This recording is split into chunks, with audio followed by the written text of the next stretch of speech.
दिदी बहिनी गाउँका सबै पाहुना मै मान्छु दिदी बहिनी गाउँका सबै पाहुना जै किसेली पहिला ग्यालै बेरै घर आउना मै फुसेर हो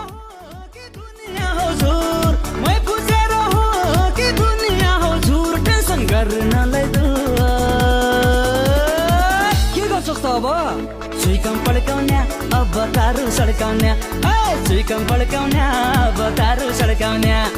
चुइकम पड्काउने अब तारु सड्काउने आहा चुइकम पड्काउने अब तारु सड्काउने सुदूरमा घर छ मलाई के को डर छ आटो भने आटो आटो जे परो त्यही ठहर छ हातमा सबको ब्याग छ मुखमा मिठो बात छ अब रोक्न सके रोक हेर कसको औकात छ